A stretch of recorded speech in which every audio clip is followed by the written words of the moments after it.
If you go into court and you say, I've got credit card debt, if you make any admission of that, you're sunk. You have to pay. All I'm asking you to do is add one word, allege. We watch television and we see a bank robbery, and they always say alleged bank robbery. The bank can write any numbers they want. They do not take depositors' money and loan it out to the next person. That's an old myth. The bank sent you a gift card. There was no loan. They mailed you, here's $500. Yeah. That's a gift card. Even though it says credit card on it, that's the lie. So you got to start thinking, what's the truth and what's the lie?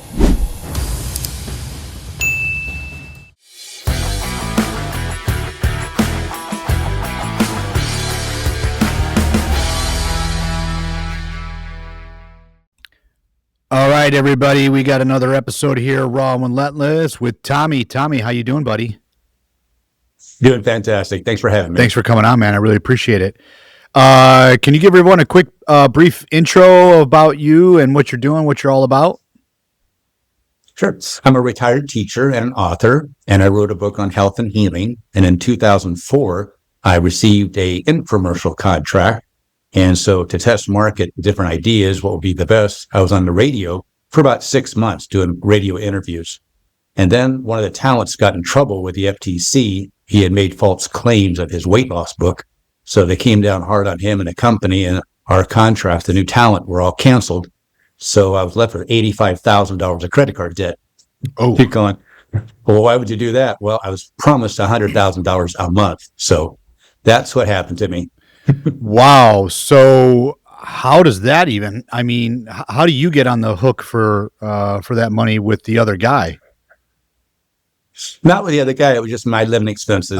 So for 6 months, I had to wake up at 3:00 in the morning to do a talk in Chicago or something like that. So it was, had to stop everything and have no income coming in. But, you know, hey, I'll be making $100,000 a month. So Sure. It was a very lucrative deal. Yeah.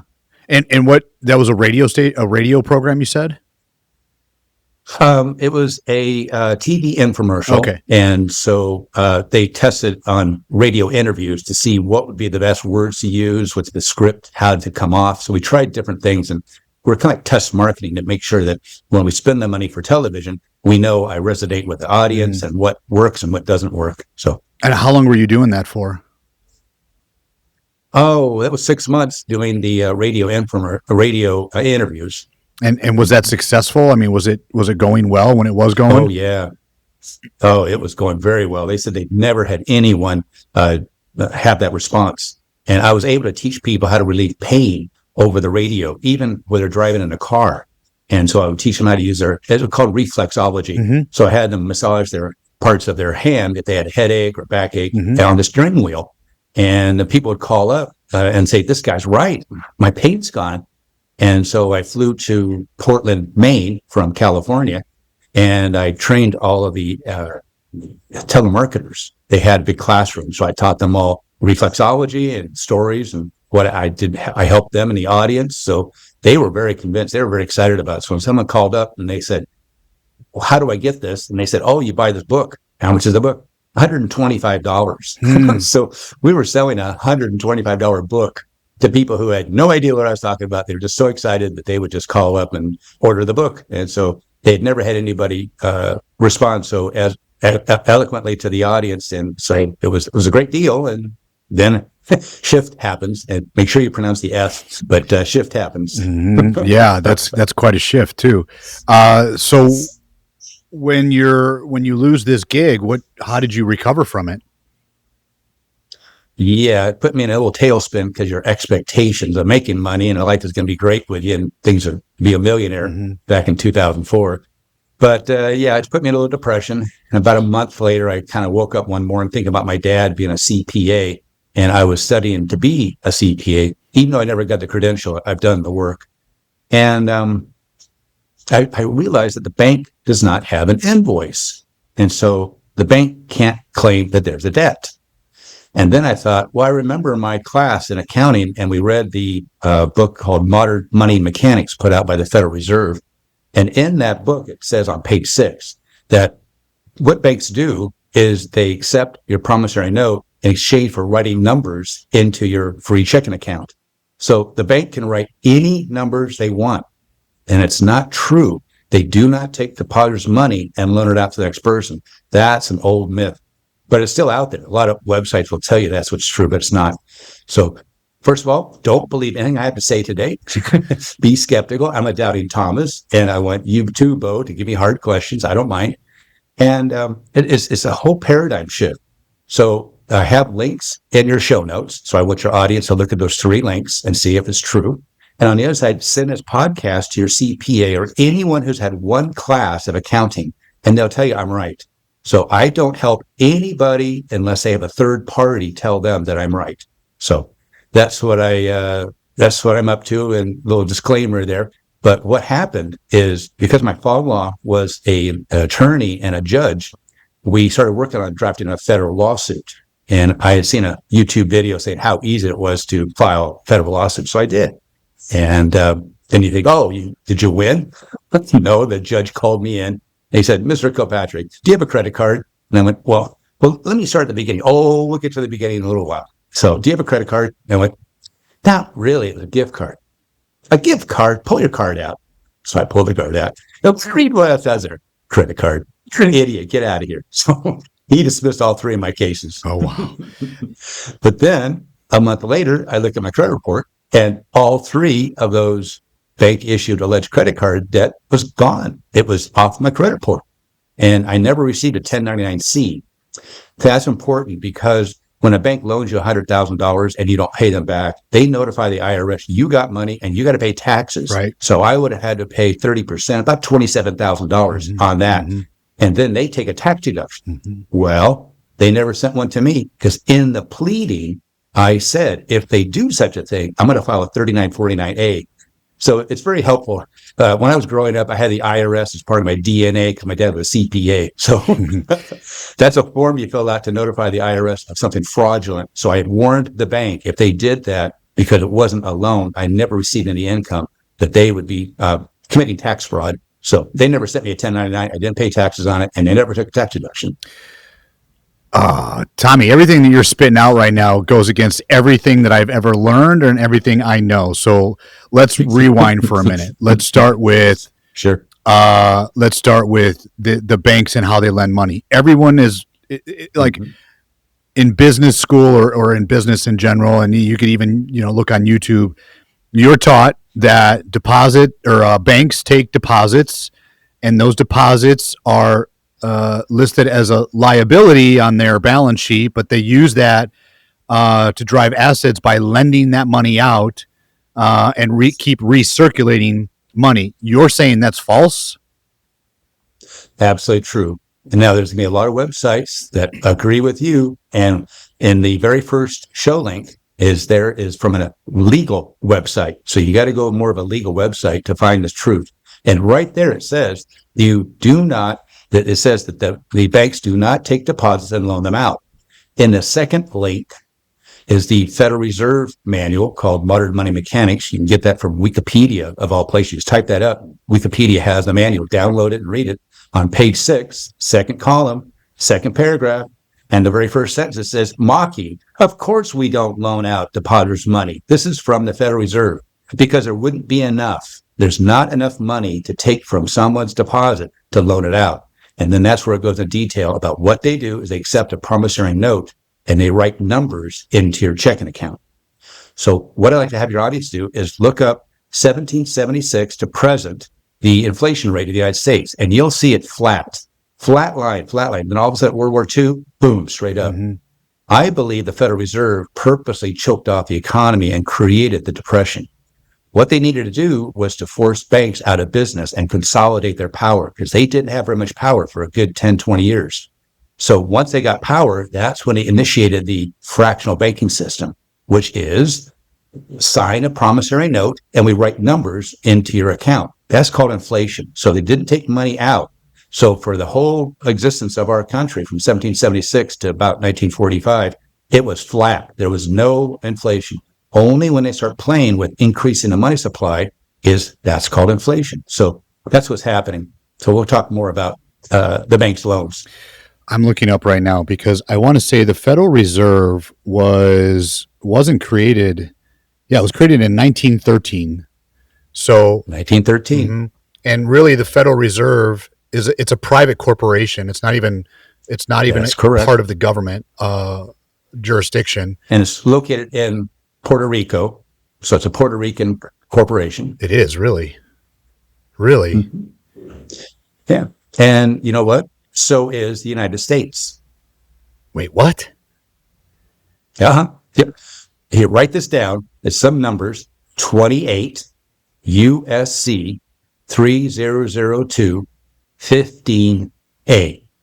So that's the U.S. code, and it's in definitions. And if you look at the definition of the United States is a federal corporation, and it's located in Washington, D.C. So that's why Obama doesn't have to be a citizen. He can use someone's false ID. He's using a guy from 1895, a guy named Brunel, and it's a 04 Social Security number. So that's in Connecticut. So he was not born in Hawaii. He was born in Kenya, like his autobiography says. So yeah, it doesn't matter. And you can have multiple terms. You can have 4 or 5 terms in a row. There is no constant, because it's a corporation. Now that's different than the United States of America. So the United States of America is a sovereign states, but even the states have become corporations located in Washington, D.C. So if you say you're a U.S. citizen, you're admitting that you are an ex-slave, a black ex-slave that's living in or connected to Washington, D.C. You didn't expect that, did you? No. I'm kind of at a loss for words right now. Okay, so let's go back to the Federal Reserve. Right. Federal Reserve was created by a lot of the CEOs of the banks, like J.P. Morgan. I think Henry Ford had something to do with it too, I believe. I don't remember. But they basically created the Federal Reserve to control money supply through the banks. Absolutely. It's always about the banks. So in the beginning, we didn't have that. And actually, Benjamin Franklin was interviewed in France, and they said, "Why are you so successful?" And he said that what we do is we create script. So we have money, but it's not something we can just produce willy-nilly. That we only produce enough that's needed.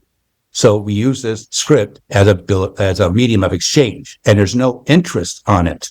Right now, we're paid 6% interest. We are renting Federal Reserve notes. And you don't need to believe me. Look under Wikipedia, and I know Wikipedia, but if you look at about page 6, so you got to go down pretty far into the Federal Reserve, and there is one line that says, we pay 6% interest rate on the loans. So when a millionaire lights a cigar with a $100 bill, we pay 6% on that bill forever. That's why the Treasury has that division that looks through all the burnt money and try to figure out how much is still there. And that's why they spend so much time. We're paid 6% on every single bill that doesn't come back. Yeah, but I mean, the Federal Reserve sets the rate. So like right now, I mean, I know prime is high right now, but a couple years ago, prime was at, it was basically at 0. So how could we be paying 6% if the prime was at basically 0 a few years ago? It's the deal. It's what we do. We print out money. The Treasury prints the money out, and then we, as the people of the United States, under a federal corporation, have to pay 6% on that loan. So we are borrowing those Federal Reserve notes, and we pay a 6% interest rate. Whether the interest rate's high or low, it doesn't matter. The people are paid 6%. That's why the wealthiest family, the Rothschilds, makes us go to war with countries that are not part of the Federal Reserve, like Syria and North Korea. Every war is a banker's war. And there's a very good movie. It's in 1934. It's on YouTube. It's free. It's called The House of Rothschild. Mm-hmm. And it's a very positive view towards the Rothschilds. So take a look at that, and you'll see that Rothschild loaned money to France and to England and said, if you're the winner, you got to pay the loser's debt. So he got both countries to pay him twice, basically. So the Battle of Waterloo happened, and he had a spy there, raced back to London, told him what happened, and that England won. So the next day, he started selling English bonds. And everybody looked around going, he must know that France lost. Oh, no, France won and England lost. That's why he's selling all the U.S. bonds, like the movie Trading Places. So Rothschild drove the price down by selling all of his British bonds. Then at the bottom, he bought them all back up. But at the same time, he was selling his bonds from France because they were worthless. France lost. So and every time after that, whenever you want money, like Lincoln went to him and he said, 34%, forget it. I'll just create script. So we can have script as a medium of exchange, not inflationary, but we can have it very beautiful, make it artwork. So people pick up this $20 bill, let's say, and they take it home. It's artwork. So that disappears. That's fine. It just costs us about 2 cents to make a piece of paper that has script on it. You're spitting out some major conspiracy theories here.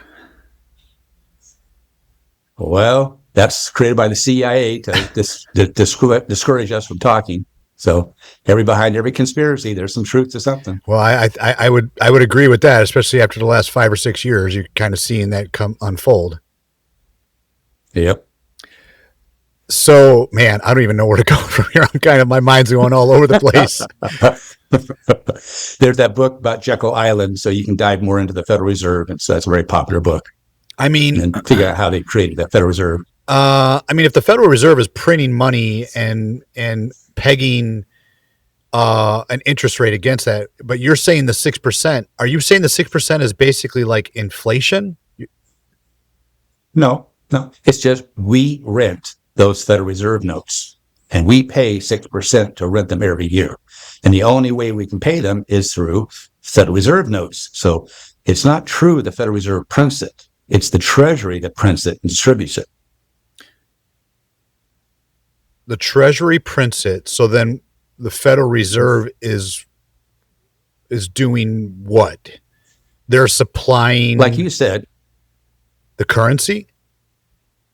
No, they're just the banking system, and they're the ones that determine the rates. But historically, if you really look at it, they never set the rates. They're always lagging behind the market. The market determines interest rate, and the Federal Reserve follows it. So it's not true that they set the rates that then we follow. They're always following the market. So the market's declining, they lower it. If it's increasing, they increase. So they're only a follower. They're not a creator. Okay, so let's look at it from a different point of view. From my limited knowledge, money is basically created through bonds, right? The government creates bonds, sells bonds. It's one way. They can also have a contract and they pay the contractors. So if they don't take money out of the economy and give it to the contractor, then it's going to be inflation. So at certain times, they sell bonds to then get the currency, to be able to distribute the currency. I mean, the way you're talking, it's like it's monopoly money. Oh yeah, absolutely. It's script. It's fiat. And that's back to what they do. The Federal Reserve, in their manual, that teaches all the accounting students that I read it when I was in college, and we were given the manual, so we set it at home. And it says right there, banks accept a promissory note in exchange for writing numbers in your free checking account. They can write any number they want. There's nothing that holds them back from giving you $1 million or someone else 1,000 or someone just 100. So it's arbitrary what they do. But at the same time, I mean, if I want to go to the bank for $1 million loan, there's got to be some type of collateral against it. Oh, okay. See, so the credit card is not a credit card and it's not a loan. So let's go down the loan route. Okay. So if you have no money and you go into a bank, you want to walk out with money, right? Mm-hmm. And you won't use a gun. I'm talking about you want to go in and ask for money, you get a loan. So let me ask you a question, Bo. If you apply for a loan and you're turned down, do you still get the loan? No, that's simple, right? So you get accepted. Then what do? You go into the bank and you fill out the loan documents. Remember all that paperwork you had to fill out? Those are called loan documents. You have to prove that you have an income, because how are you going to pay this loan back, right? Mm-hmm. So if the bank is taken into court and the judge say, you are loaning people money that has no ability to pay it back, they have no income, that's predatory. So they'll be in a lot of trouble. So the bank has to show that they've done due diligence to make sure that you can pay it back by showing income. Sure. Okay. Mm-hmm. The third thing is you have to have collateral. So you have your house, you have your car. If you do a personal loan, you put your yacht up Well, that's collateral. Now, the other thing you have to have is a credit report to show some history, and your credit score determines your interest rate.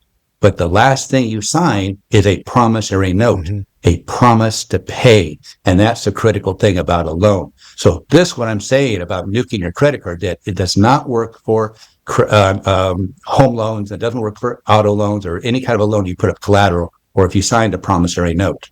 So I'm just saying that there's been a big lie. So even if I go out and I fill out a credit card application to get a credit card, I've got to sign a personal guarantee, which is basically a promissory note. So that's not a promissory note. You applied. The word apply is the same thing as you apply for a loan. If you're accepted, then you fill out loan documents. You don't fill out loan documents. You don't prove any ability to have an income. You don't have to prove anything. And there will be people on YouTube that say, hey, put that $100,000, $200,000 because they don't check, and you'll get more credit line. See, if you start using the criminal's language, you're sunk, because law is language, language is law. So if you use their language, you're going to lose. There's no way you're going to win the argument. But if you speak the truth, like I just said, is that first of all, what the banks do is they accept a promissory note. If there's no promise to pay it back, there is no loan. So yes, you sign an application, and then there it said, if you use the card, then you are bound by our terms and conditions, right? And you think, oh, I got a contract, I got to fulfill it. See, I had these long discussions with my father-in-law about fraud undoes all contracts. So if you get into a contractual agreement, let's say you're going to buy a house, and they didn't disclose to you, they dumped all this toxic waste in the front yard, and you and your kids are playing it, and you're getting sick, and you're going to die, or do you still have to be compelled to live there for 30 years? No. Fraud undoes all contracts. You can go into court and say, they're fraudulent. They didn't disclose. And that's the whole thing. So my point is this, very simple. The banks has a free checking account, and they give you a gift card to entice you to be a customer. When you use that gift card, which is a gift, they make you think by a statement that is actually a bill. You being a good person, because you've been lied to, indoctrinated, and brainwashed to think that this is what you do, you write out a check for $500. When the bank receives that for the very first time, they open up a checking account, a free checking account, because that's technically a loan. So in my first link, it says, do not make deposits. I mean, this is eye-opening for most people. They've never even heard of this concept. But you don't make deposits. What you're doing is you're loaning money to the bank. Banks are only set up for loans. If you have no money, you want money to come out of the bank, then you have a loan. If you take money and put it into the bank, that's a loan to the bank. That's why they can't loan that out. It's a liability. Okay. So then going back to the credit card, if I apply for the credit card and I get the credit card and I use the credit card, I'm still on the hook for that credit card. Absolutely. Absolutely. Because you said credit card debt. If you go into court and you say, I've got credit card debt, if you make any admission of that, you're sunk. You cannot get out of it. You have to pay. All I'm asking you to do is add one word, allege. We watch television and we see a bank robbery, and they always say alleged bank robbery, even though he dropped his license and his wallet. You open it up and show the TV. That's his name. That's his address. We know who he is. We always have to say alleged. So I have a question for you, Bo, before we get going.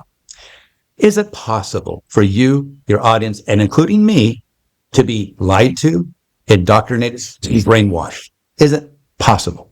Sure. Sure. Okay. So a lie is a lie, but when it's told generational over and over and over, and for 60 years, you've been told this is a credit card you got to pay, you believe what this lie is. That's called indoctrination. If you don't question it, that's where you're in the position of being brainwashed. All I'm asking you to do is open your mind up. A mind's like a parachute. It only works when it's open. So open your mind up and just say the word allege. Now we have alleged debt. Okay. So then you have this alleged debt, and you're saying if I don't pay it and they take me to court and I say this is an alleged debt, I could be off the hook, you're saying? Right. Well, see, you're saying hook. which means that you're doing something immoral, illegal, and you're doing something that's not right. Okay, so let me rephrase my terminology words. Of your then. language. I have this alleged debt, and if they can't prove it, then I am not liable for repayment. Right. So if someone has a debt, they have a debt. So let's talk about real credit cards. So this doesn't work for every single credit card. Let's imagine you need tires for your car, and you go to a tire store and you say, I don't have the money. I'm getting a check in a couple of weeks. I've got this bonus check. I got a refund check coming, but I need tires. I'm going to die on the road. And they say, no problem, sir. Bo, why don't you fill out the in-store credit card application? And if you're approved, great. So you do. They approve you, and they put tires on your car. They paid their technician to balance a tire and put them on your car, and you drove away without paying, right? At the end of the month, you get a statement, which is true. In that statement, there's an outstanding unpaid invoice. That's the critical thing. They have an invoice. You took their product. They did a service for you, and you didn't pay them. That's immoral not to pay them. It's illegal not to pay them, and you may take them to court. This crazy argument is not going to work because they're going to say, here's the invoice. So here's something. As I told you, my dad was a CPA. I was in school to be a CPA. My first job was an accountant. And I'm sitting down at my desk getting my papers all, and the CPA comes up and he's angry. I don't even know this guy. And he has a vein popping out of his throat. And he said later he did this on purpose. He's a nice guy, but he did this on purpose. He put a finger in my face. And he said, if you pay from a statement, I'm going to fire you. And then he calmed down and then, what's going on here? Why did he make this impression on me? He said, because we never pay from a statement, because that bill could have been paid last week and you don't know that. So we never paid from a statement. Right. You only pay from an invoice. Right. And an invoice only if the department head, see over here, there's a stamp. If it's okayed by the department head, then you pay it. But never pay from a statement, never pay from an invoice that's not approved. So that is an experience I had that maybe your listeners don't have. So that's why I woke up one morning going, wait a second. Did the bank sell me tires? Did the bank employee put those tires on my car? Did they? I'm asking you, Bo. Does the bank do anything like that? No, the tire store does. No. Well, the tire store does. And so can you tell if it's a true credit card and a fake one is look on the back. Look on the back of that store card, Amazon, Walmart, any company, any business you think would be a real legitimate business that I owe one, look on the back. If it says issued by Bank of America, Citibank, Wells Fargo, Bank of London, Bank of Tokyo, this works everywhere in the world. So there is a worldwide crime happening that I am exposing. I'm exposing this criminal activity that they've been doing for a long time that no one else has mentioned, no one else has noticed it. I'm not the smartest guy. I'm just an accountant. I know how to count. I have a memory of that book, Modern Money Mechanics. So the bank must have had other people send them a letter asking them to do such a thing, and they take it off the credit report. Like me, why did $85,000 disappear off my credit report? Because in the complaint, I listed out exactly the crimes they're committing. And if they would do something, I was going to do that. And so we were in a point of discovery. We were in depositions coming up, and they did not want one of their employees to swear out on a Bible that they are telling the truth under penalty of perjury. So they would have to go to jail or fines if they lied. They would have to come to my deposition and say, you have a debt. And where's the evidence? Where's the outstanding unpaid invoice? They don't have one. They have no debt. Oh, they have a promissory note. Show me the certified copy of the promissory note. I don't remember signing one, but you've got one. Show it to me. Where is it in those terms and conditions I signed? And since they don't have that, all contracts are fraudulent, are null and void. So I don't have a contractual agreement with the bank. I have a free checking account with the bank that I can close and take my money out before I send a letter. So that's all you got to do is write a letter to the bank to close your free checking account associated with that card. Okay. But at the same time, if you go through this whole process and you end up going to court and winning like you did, I mean, that in itself is a very lengthy process, a very costly process. You're going to have to hire attorneys. The court system is not fast. Most people can't do this. Right. And that's exactly what you said. And when you hire that attorney, they're going to stab you in the back. They did me multiple times. So after my success with this whole thing, a friend of mine had a dormant charity and she gave it to me and I revamped it into credit repair. So many of the clients had some credit card debt. See, if you say credit card debt, you're screwed. So what they had was bank issued alleged credit card debt, and I would write a letter to the bank and it would be off their credit report, moving right along. Not a problem. It's when they had $50, $100, $200,000 of bank issued alleged credit card debt that they did push back. Okay. So they would sue. Most of my people believe me that you can do it yourself. Now, when you hire an attorney, you are admitting you're an infant or an imbecile. I don't do that to disparage imbeciles. I don't want to do that. But that's what an attorney does. It represents you. You cannot speak. You're an infant. You have to have someone represent you, or you're a crazy person that doesn't have the mental ability to talk. So that's why you have to have an attorney speak for you. This was never set up. Courts were never set up for you to hire someone if you're an intelligent person. So be an intelligent person, walk into court, and you're going to say, where's the debt? They don't have a debt. There's no debt. Now, this is really simple. Here's the story of what to do. You write a letter to the bank, ask them to close your free checking account to explain the crime they're committing. Okay, so you put it on notice that you know what the criminal is doing. Second of all, you're going to be asking for an affidavit of debt. You want someone in the bank to swear out. You say there's a debt? Fine. Then ask for an affidavit of debt. You just fill it out, say this person's name says that I have this debt, and they have evidentiary proof of it, like an outstanding unpaid invoice, or they have a promissory note, so provide that. And if they cannot do that, well, they don't have a debt. Then what we want to do is, that's kind of weak, all right? Now, take it up a level and have your CPA write a letter to the bank saying, first of all, you do not have an invoice, and because you don't have an invoice, there is no debt. If you have an invoice, then please show it to me, and I'll tell my client to pay you. But if you don't have an invoice, we don't pay on just accusations. You got to actually have evidence.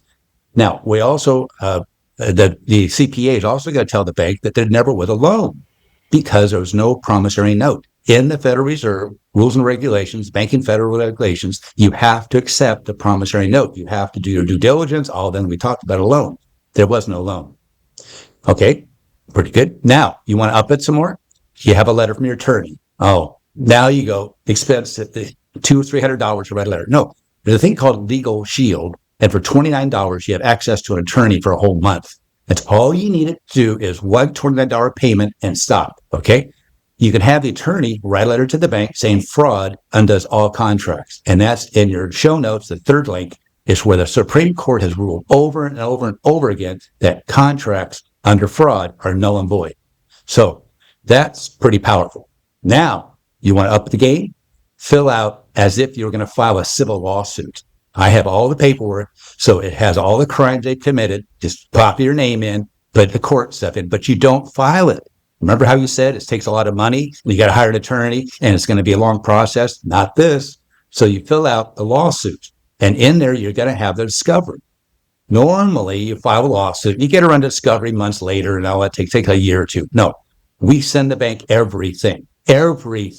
So they get the demand for production of documents, interrogatories, questions, admissions, and a deposition. So we are demanding a deposition 10 days in the future.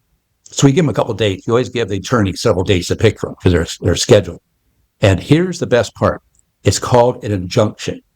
Now, when I mention this now, a lot of your listeners are very familiar with injunctions. So if Trump does something, someone runs into court, files an injunction, and everything stops. Have you noticed that? Mm-hmm. But that's what an injunction does. It stops. So, Bo, if you're being harassed by some company and you owe this money and you have no evidence, you don't know who these people are, you go to court not to sue them, but to stop their behavior. Mm-hmm. And what you're asking a judge to do is you're demanding that these people are bothering you.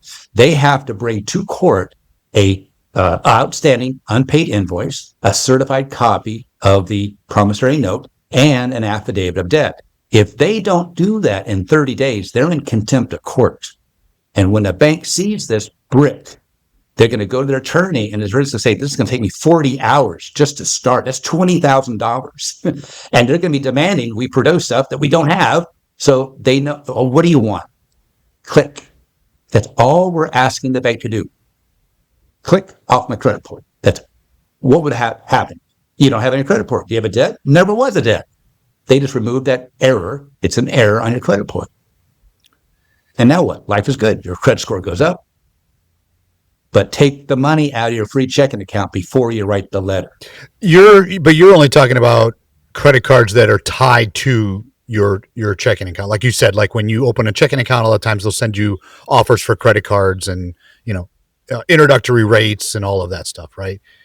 You're not talking about basically you're not talking about, say, Amex, right? And Amex that's not tied. I am. Oh, you are. I am, because when you look up American Express, it's a bank. All you got to do is type up American Express. Right there, it tells you that they are a bank, even though they don't have bank at the end.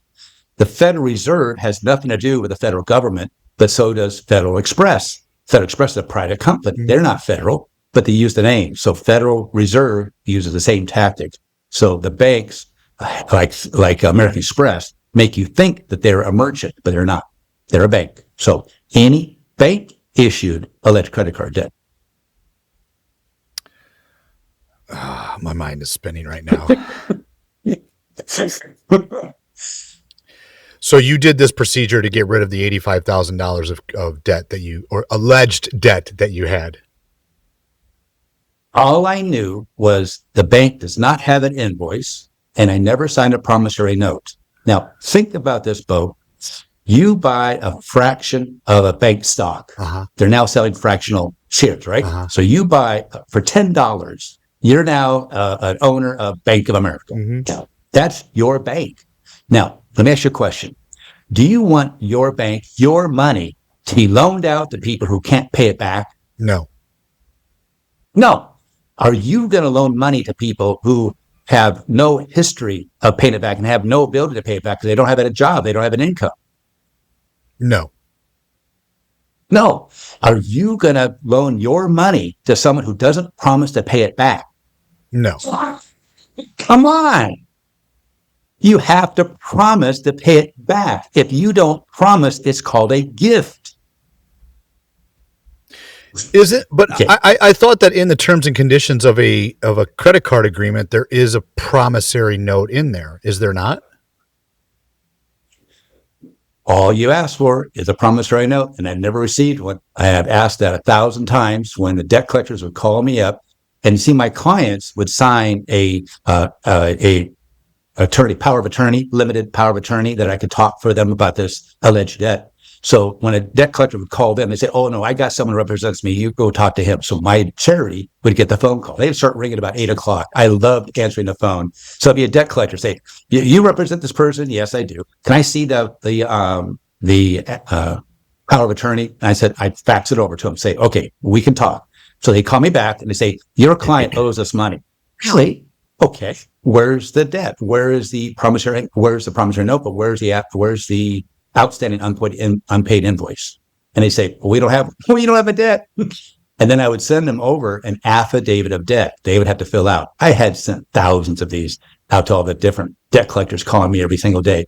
Only one mailed it back, and it didn't have the notary seal. So I wrote back to the attorney with that affidavit of debt and said, "Your employee forgot to have this notarized. Would you please notarize it?" I never heard that debt collector again. So they don't have a debt. They can't come into court and say they have something they don't have. I don't want to say I'm confused, but man, this is a completely good. Yeah. Different way You're of thinking. You're at the right point. If you've been lied to, indoctrinated, and brainwashed, you're not going to question. I can't help it. Go to court, pay it. You owe it. If you question it, now we have a possibility. Okay. So what is actually going on? All right. Banks advertise to get you as a customer. Am I right? Mm-hmm. Yeah. They spend money to get you as a customer. Years ago, they would purchase toasters and wall clocks. And when you came into the bank to open up an account, they would give you, so it cost them money. Mm-hmm. Am I right? Mm-hmm. Yeah. Okay. One time in the newspaper, it said, "Come into our bank, deposit $25, and we'll match it in 90 days. So what did I do? I took my $25, put it into their bank. I waited 91 days and I walked out with my $25 and their $25 and I closed the account. I have a question for you. Did I steal from the bank? No.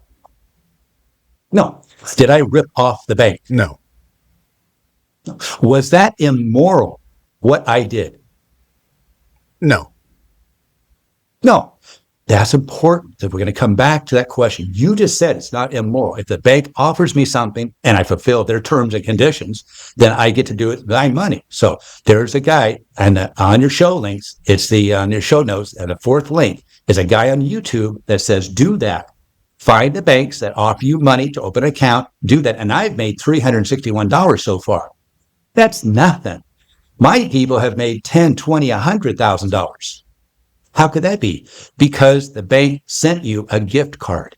You applied. You didn't fill out any loan. There was no loan. Mm-hmm. They mailed you even without you even applying. You remember that? People just get credit cards in the mail. You are already pre-approved and you're so lucky. Here's $500. Yeah. That's a gift card to get you to be a customer. Even though it says credit card on it, that's the lie. So you got to start thinking, what's the truth and what's the lie? Are you going to believe it over and over again and not question it, be brainwashed, or are you going to question it? I'll ask you this question. So when they send you a gift, it's a gift. And what do you do with your gift card? You went to Home Depot and you bought a toilet, a golden throne. Okay. You're walking out your toilet and somebody at the door says, wait a second, sir. Did you pay for that? Did you pay for that? $500 did not come out of your pocket, did it? Mm-mm. You didn't have $500 when you went into Home Depot. You walked out with a toilet without paying.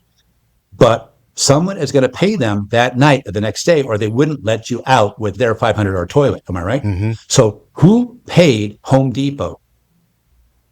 The merchant or the bank?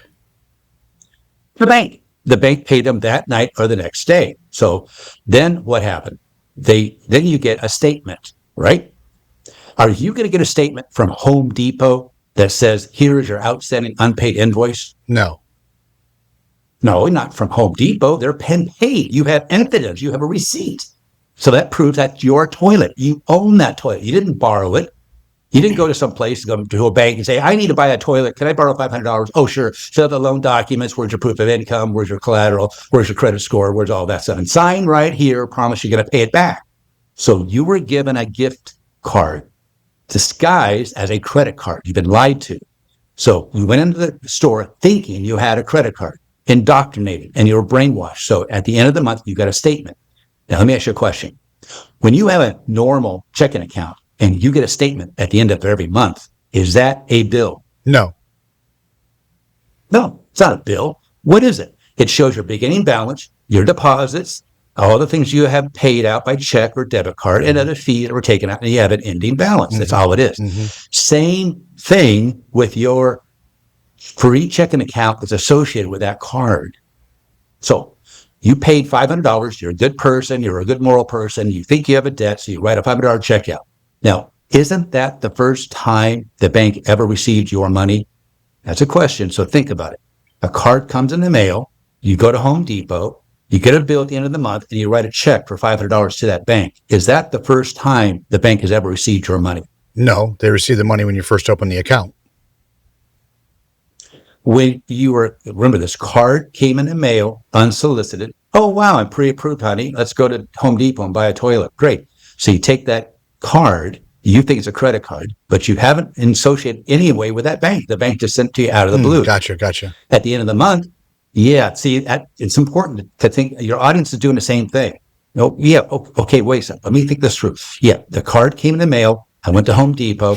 I got a statement in the mail. I wrote a check out, and that is the first time, am I right, that the bank ever saw your money? Yeah. Banks are only about loans. So if you go into a bank with no money, you want to come out with money with a loan. If you take money into the bank, you're actually loaning the bank money. So you loan the bank $500, they put it into your free checking account. So every subsequent purchase has been with your own money. That's why it's not a loan. That's why you didn't have to sign a promissory note. You didn't have to go through all the rigmarole because it was your money. So where'd the bank get that money from? their advertising budget. Remember, they're going to be advertising to get you as a customer. So what's the big deal? Type it up yourself. I did this 2 months ago. I said, what's the average amount that people pay on their credit card? And it's $23.04. That's the fees that on average people pay. My mom, who had a credit card for 40 years, never paid a penny, never paid an annual fee. They lost money. She's like one of the 12%. But 78% of the people pay. And what do they pay on average? $23.04 a month. So if a bank has 1 million cardholders, they're bringing in $23 million a month. Mm-hmm. And what they're doing is taking that money in on a fraudulent free checking account. They're getting you to pay interest on your free checking account because you didn't write a check out for $500. They're going to charge you interest, making it appear to be a loan, but there never was a loan, not legally.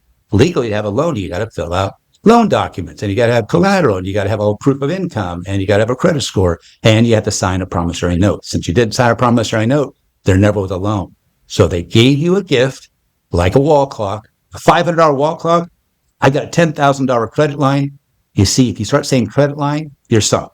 It's not a credit line. It was a gift.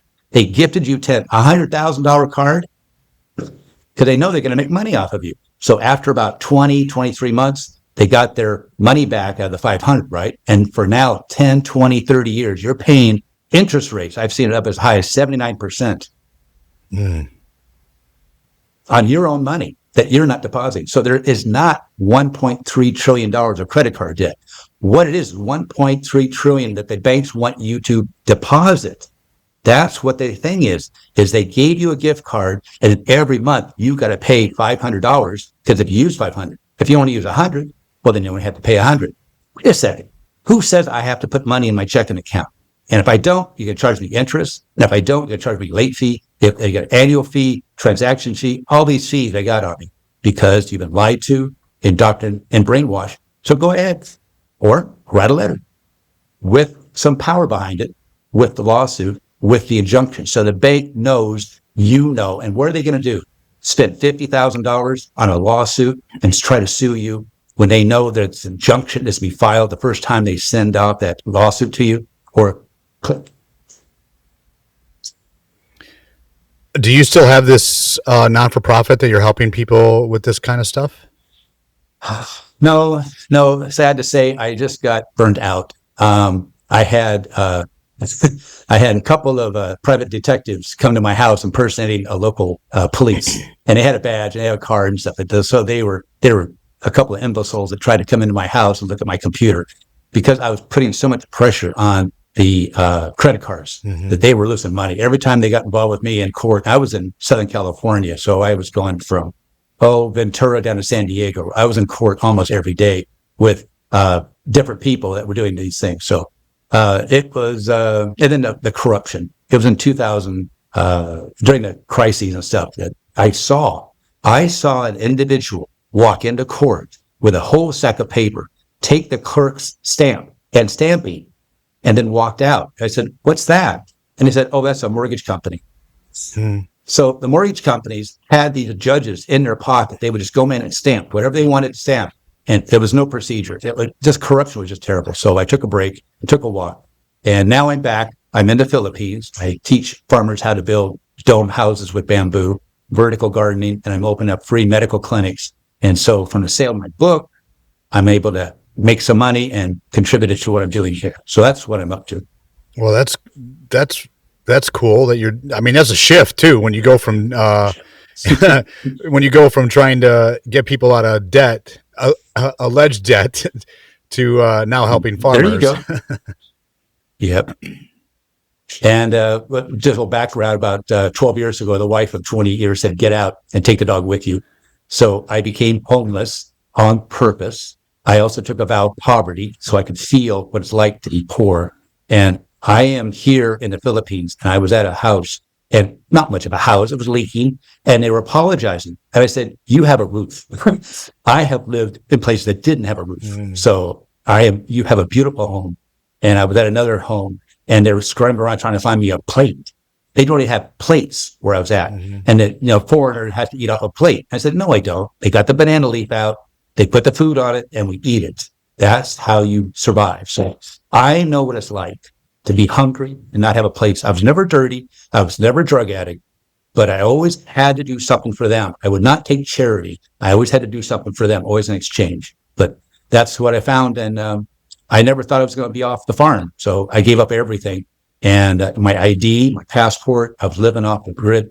So when I came off the farm and was going to go to the Philippines, I needed to get a credit card, right? To get an airline ticket. And how am I going to rent a car to go from Maine down to New Jersey to get on the plane to go to Los Angeles, then eventually go to Manila? So I applied for a credit card. And who did I apply to? Capital One. And they gave me, remember the words?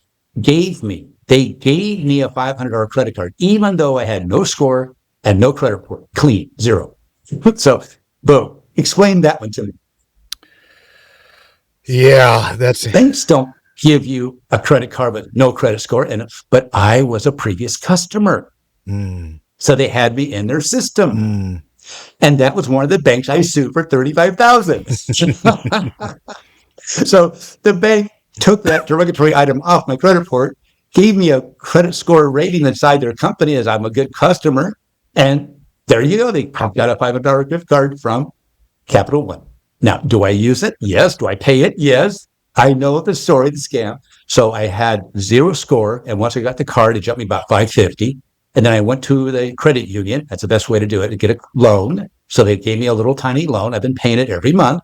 And now it boosts me up about $650. And then every month I use 10%, $50 charge, and I pay it before it's due. And so that helped my score. Now I'm up to 704, and I'm trying to get to 800 to show you how somebody with no score within a year can have a score of 800 just by knowing how the system works. Right. It's a scam. I know, but I'm aware. So don't worry about their people. So my best client, my best customer is as a consultant, and I have a free 15-minute consultation, and I'll give you my $69 book for free if you just have a consultation with me, and I'll help you out. But I'm looking for a company that's going to go out of business. They're in dire straits. They've got bankruptcy. They got a good business. It's going to make money, but they got all this bank-issued alleged credit card debt. Their board of directors have all maxed out their card. That's, again, not true. You want to max out your card? No, you wanted to withdraw all your money out of your free checking account. So, and all the employees who are also suffering. So I want the CPA, which is most likely your CFO, to have a meeting with all the employees and all the bank directors. They're all there in one room. He said, look, the bank does not have an invoice. We have no debt. 2, there is no loan. We never signed a promissory note. But what about the terms and conditions? Then you have your vice president, who's most likely an attorney, say, fraud undoes all contracts. We do not have a contractual agreement with the bank. Back to the CPA. What we have is a free checking account. So folks, if you want to withdraw the money, and we're going to add your name to this lawsuit, we're not going to file it. My attorney the vice president had filled out all the paperwork. The bank is going to get this with a whole list of people, and all we want is click. So in 45 days, if you sign on, you're going to have this deleted off your credit report because we've already tested this, and he's actually 100% right. So that's what I want. I will not help anybody unless they have a third party say, yeah, this guy's right. Tommy, my man, you got an interesting story. I appreciate you coming on. We'll put all your contact information in the show notes. Do you want to spell it out here while we're live? Well, it's very simple. It's Tommy A. Kilpatrick on Facebook. You can contact me that way. There's an email in the show notes, so I'm available. I'm not going anywhere. Tommy, thanks so much for coming on. I really appreciate it. Thanks so much.